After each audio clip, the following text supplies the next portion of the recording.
四川美食重镇乐山，街头小吃丰富。这种竹签上的经典美食，既不是麻辣烫，也不是串串香，它有一个特别的名字——钵钵鸡。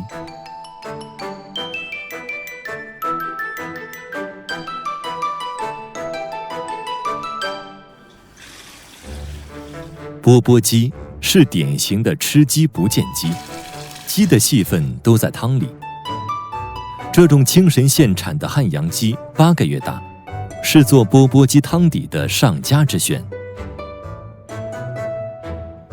汤的风味各家不同，坛磊家熬汤会先用盐、八角、山奈、胡椒粉等调味，再整鸡下锅，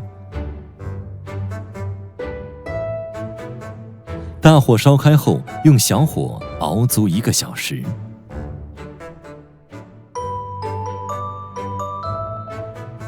鸡汤之外，红油是汤底风味的另一个关键。坛磊坚持用祖辈的方法做红油，菜籽油烧热到冒烟，端离火塘，先用热油炸一些花生米，给油增加香味的同时帮助降温。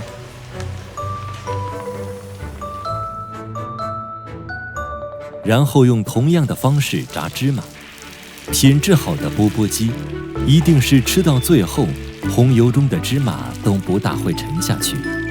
这一步要精准掌控油温和时间，才能保证香气足，而避免焦糊发苦。汤底中会用到的辣椒段也要微微炸香。做红油的辣椒会用到3个品种：新一代取辣味，2荆条和子弹头取香味。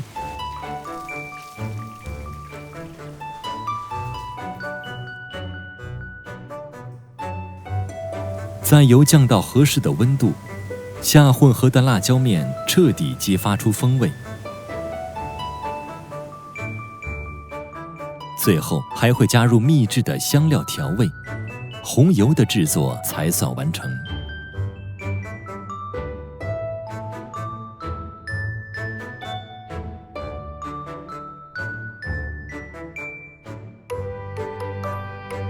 钵钵鸡的食材，无论荤素，基本上以口感带脆的为主。荤素分开煮熟，煮荤菜用加了秘制香料调制的鸡汤。鸡的部分主要用到鸡皮、菌干、鸡心等。鸭肠、花肠等腥膻味较重的，会用小苏打抓揉腌制后再煮。火候直接影响口感，这里头全靠师傅经验拿捏。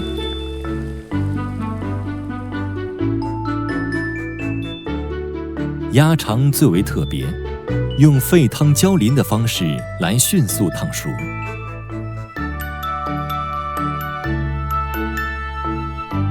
素菜的焯水简单很多，直接在大铁锅里烧开清水，香菇、四季豆、西兰花、土豆、凤尾、莲藕，根据易熟的程度分时段放入。捞出后过凉，也是为了增加口感的脆爽。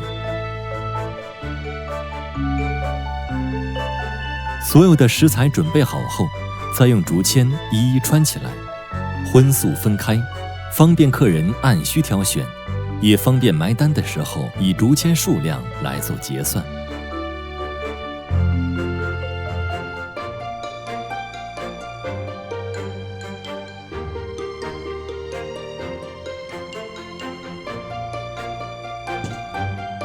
这时候只需要完成汤底的调制就可上桌。调过味的鸡汤和红油各取一部分混合，然后放入芝麻和辣椒段，充分搅匀。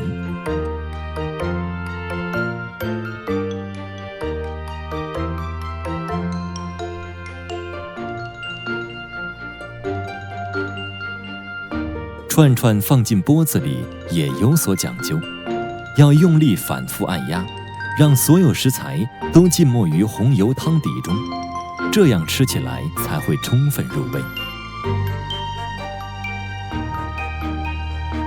鸡汤的鲜，红油的香，包裹着食材的脆爽。小吃虽小，大有味道。